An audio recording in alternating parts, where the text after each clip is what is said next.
Hello दोस्तों, AR में आप सबका स्वागत है। आज हम जानेंगे समर इन लव का हिंदी एक्सप्लेनेशन। एपिसोड की शुरुआत यांग से होती है, जो शी से पूछता है क्या ज़ियाही तुम्हारा बॉयफ्रेंड है। यांग को चुप कराने के लिए शी हाँ करती है और यांग गुस्सा होता है और वहाँ से चला जाता है। यांग के जाने के बाद शन और ज़ियाही का फ्रेंड उससे पूछते हैं कि ये कब हुआ, तुम दोनों डेट कब कर रहे हो। ज़ियाही और शी को समझ नहीं आता कि वो क्या कहे, तो ज़ियाही ओलंपिक ओपनिंग सेरेमनी का बहाना देकर शी को लेकर वहाँ से भाग जाता है और वो दोनों हैरान रह जाते हैं। यहाँ यांग का घर जाते वक्त एक कार एक्सीडेंट होता है और उससे हॉस्पिटल में होश आता है। शी, ज़ियाही और उनके फ्रेंड ज़ियाही के घर पर ओलंपिक ओपनिंग सेरेमनी देख रहे होते हैं और सभी लोग एंजॉय कर रहे होते हैं, मगर ज़ियाही और शी गलती से ये कहते हैं कि इसको दोबारा 10 साल के बाद देखने पर भी सेम फील हो रहा है। ज़ियाही और शी एक दूसरे को घूर घूर कर देखते हैं और सोचते हैं कि उसने ऐसा क्यों कहा होगा। अब शैन कहते हैं तुम दोनों तो ऐसे बात कर रहे हो जैसे तुम दोनों ने पहले भी कहीं देखा है, और शी को यहाँ शक होता है कि ज़ियाही भी फ्यूचर से आया होगा। शी ज़ियाही को अकेले में ले जाती है और पूछती है कि तुम यहाँ कब आए। ज़ियाही इसके सवाल को ना समझने की एक्टिंग करता है, तो शी कहती है कि तुम पुराने ज़ियाही की तरह नहीं हो और तुमसे बहुत अलग था, साइलेंट, और उसको कंप्यूटर गेम्स बहुत पसंद था। इससे मैं बहुत फ्रस्ट्रेटेड होती थी और उसे मारने लगती है। तो ज़ियाही भी कहता है कि तुम भी पुरानी शी की तरह नहीं हो, तुमसे बहुत अलग थी। उसको घर जाना बिल्कुल पसंद नहीं था और हमेशा रिवर के पास टाइम स्पेंड करना चाहती थी और मुझे भी रोक लेती थी। इससे मैं डिनर पर लेट पहुंचता था और मुझे डांट पड़ती थी मॉम से। और यहाँ ये दोनों रिवील करते हैं कि वो दोनों फ्यूचर से आए हैं। शी जब ज़ियाही से पूछती है कि तुम्हें इतने सारे पैसे कहाँ से मिले और कार खरीदने के लिए, तो ज़ियाही कहता है कि मैंने एक गेम इन्वेंट किया था। यहाँ आने से पहले मैं एक सीनियर प्रोग्रामर था एक इंटरनेट कंपनी में और डायरेक्टर भी बनने वाला था। मिलियंस मेरी ईयरली इनकम थी। इनकी ये बात सुनकर दो ओल्ड कपल जो कि वहाँ से गुजर रहे थे, वो कहते हैं कि आजकल के बच्चों की सोच तो बहुत ही अजीब है। यहाँ से हमें 15 दिन के बाद का सीन दिखाया जाता है, जहाँ शी और ज़ियाही को एक ही यूनिवर्सिटी में एडमिशन मिल जाता है और ये दोनों बहुत खुश होते हैं। और यहाँ शी के मॉम और डैडी इन दोनों को देखकर खुश होते हैं और कहते हैं कि ये दोनों एक दूसरे के लिए परफेक्ट मैच है। अब तक शी की मॉम और भाई दोनों चेंज हो गए हैं। यहाँ हम यांग को भी देखते हैं, जो कि शी और ज़ियाही पर नजर रखा हुआ था, जो कि हॉस्पिटल से डिस्चार्ज हो गया था, और कहता है कि तुम दोनों यहाँ एक दूसरे के लिए आए हो ना, मगर मैं भी तुम दोनों को एक कभी नहीं होने दूंगा। यहाँ यांग भी फ्यूचर से पास्ट में आ चुका है। इनमें हम शी और ज़ियाही को एक ही यूनिवर्सिटी में जाता हुआ देखते हैं और इन पर यांग नजर रखा हुआ था, जो कहता है कि तुम मेरी ही गर्लफ्रेंड बनोगे शी। और यहाँ शी के कहने पर ज़ियाही अपनी कार बेचने का इरादा करता है, क्योंकि शी चाहती है कि वो उसी जमाने में जिए। और यहाँ हम यांग और शाशान को देखते हैं, जो शी और ज़ियाही को पसंद करते हैं और उन दोनों को अलग करने का प्लान करते हैं, मगर शी और ज़ियाही इन सबसे बेखबर एक दूसरे के साथ बेस्ट टाइम स्पेंड कर रहे होते हैं। और ज़ियाही शी से कहता है कि शैन ने मुझे कहा कि शाशान ने मुझे कल उसकी बर्थडे पार्टी में इनवाइट किया है, तो शी पूछती है कि तुम जाओगे। पास में तुम और शाशान बर्थडे पार्टी में ही एक साथ हो गए थे। तो ज़ियाही कहता है इसलिए मैं उस बर्थडे पार्टी में जाना चाहता हूँ ताकि मैं सब ठीक करूँ, और मैं प्रॉमिस करता हूँ कि मैं सेम मिस्टेक रिपीट नहीं करूँगा। तो शी मान जाती है।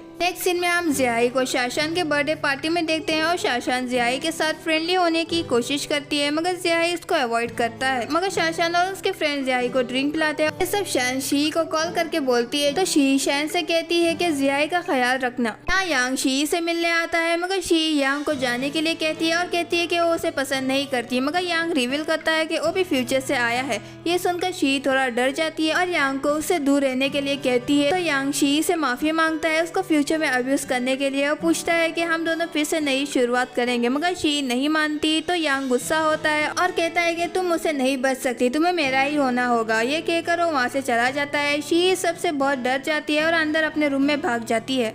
और यहाँ बर्थडे पार्टी में शाशान ज़ियाही के करीब आने लगती है, मगर वो नहीं आने देता और उससे कहता है कि मैं और तुम कभी साथ नहीं हो सकते। तो शाशान कहती है कि मुझे पता है कि तुम शी को पसंद करते हो, मगर यहाँ बहुत सारे लोग हैं, मुझे यहाँ एम्बेरस मत करो। ये कहकर वो ज़ियाही को ड्रिंक देती है, जो ज़ियाही पी लेता है। ये सब शैन रिकॉर्ड करके शी को बेचती है।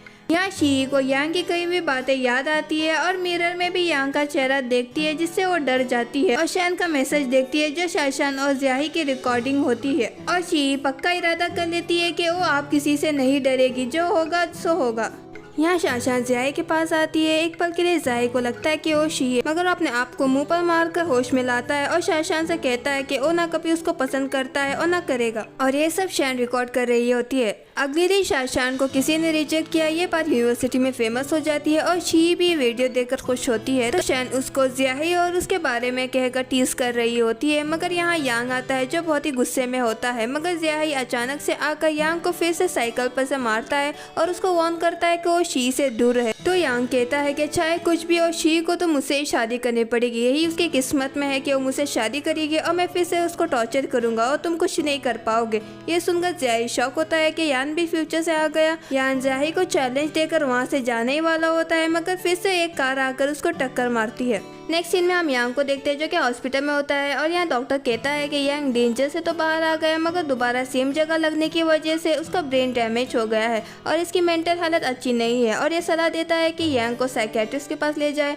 इनकी ये सब बातें डोर पर तेरी शाशान सुन लेती है और कहती है कि क्या कल रात यांग ने जो कहा वो सच है। यहाँ यांग के डैड और डॉक्टर बाहर आते हैं। यांग के डैड डॉक्टर को कुछ पैसे देते हैं और कहते हैं कि किसी को ये मालूम नहीं पड़ना चाहिए कि मेरा बेटा मेंटली इल है। इनकी ये सब बातें शाशान सुन लेती है। यहाँ जियाही शी को कॉन्सर्ट में जाने के लिए इनवाइट करता है, जिससे शी बहुत खुश हो जाती है। यहाँ शाशान अब भी हॉस्पिटल में होती है, जहाँ उसको पिछली रात यांग की कही हुई बातें याद आती है। हाँ, यांग उससे कहता है कि जियाही तुम्हें इसलिए इस तरह ट्रीट कर रहा है क्योंकि फ्यूचर में तुम उसकी वाइफ बनोगी और उसको चीट करोगी, और जब उसके पास कुछ नहीं होगा तुम उसको मेरे लिए छोड़ दोगी। शाशान यांग की बातों पर यकीन नहीं करती है, तो यांग कहता है यही तुम्हारी किस्मत है कि तुम जियाही से शादी करोगी। शाशान ये सब बातें सोच ही रही होती है कि वो अपने डैड को हॉस्पिटल में देखती है जो कि एक लड़की के साथ आए होते हैं और वो प्रेग्नेंट है। शाशान को ये सब देखकर गुस्सा आता है और अपने डैड को कन्फ्रंट करती है और गलती से उसके डैड उसको थप्पड़ मारते हैं, जिसकी वजह से वो दीवार से जाकर टकरा जाती है और बेहोश होती है। सीन में हम हॉस्पिटल में शाशान को होश आता हुआ देखते हैं और उसके पास उसकी मॉम और डैड होते हैं। यहाँ शाशान भी फ्यूचर से पास में आई होती है और उसकी मॉम से पूछने पर उसको इस बात का एहसास होता है और वो कमरे में के बाहर उसी लड़की को देखती है जो उसके डैड के साथ थी, और वो अपने मॉम को कुछ खाने का लाने का कहकर कमरे में से जाने के लिए कहती है और उसके डैड को वहीं रुकने के लिए कहती है। मॉम के जाने के बाद शाशान उसके डैड को सलाह देती है कि वो बच्चा गिरा दे और कहती है कि ये बात उसकी मॉम तक नहीं पहुंचनी चाहिए और वो लड़की को कुछ पैसे देकर रफा दफा कर दो। सीन शिफ्ट होता है और यहाँ शी और जियाही कॉन्सर्ट पर जाने के लिए तैयारी कर रहे होते हैं, जहाँ जियाही एक डेटिंग बुक पढ़ रहा होता है तो वहाँ शी कपड़े सेलेक्ट कर रही होती है। शी और जियाही दोनों कार पर होते हैं और एक दूसरे का हाथ पकड़ना चाहते हैं और ट्राई भी करते हैं, मगर फिर अपना अपना हाथ पीछे ले लेते हैं। यहाँ शाशान शैन को लेकर एक बार में आती है, ये कहकर कि वो दोनों क्लास गैदरिंग में जा रहे हैं, मगर वहाँ कुछ और लड़कियाँ होते हैं जिनको शैन नहीं पहचानती। शैन को उनसे अच्छी वाइफ नहीं आती तो वो वहाँ से जाने की कोशिश करती है, मगर उनमें से एक लड़का शैन का हाथ पकड़ लेता है और बदतमीजी करने लगता है। शाशान ये सब देखकर कुछ नहीं करती और फिर बाद में शैन का हाथ उस लड़के से छुड़वाती है। शाशान शैन को रोकने के लिए मनाती है, जिस पर शैन रुक जाती है। यहाँ शी और जियाही कॉन्सर्ट में जाने के लिए बहुत एक्साइटेड होते हैं और वहाँ वो लड़के शैन की सॉफ्ट ड्रिंक में नशे की गोली डाल कर देते हैं और शैन वो ड्रिंक पी लेती है। ये पर खत्म होता है episode 9 to 13 of summer in love. Video पसंद आए तो वीडियो को लाइक और चैनल को सब्सक्राइब करना मत भूलिए। मिलते हैं अगले एपिसोड में, तब तक के लिए टेक केयर।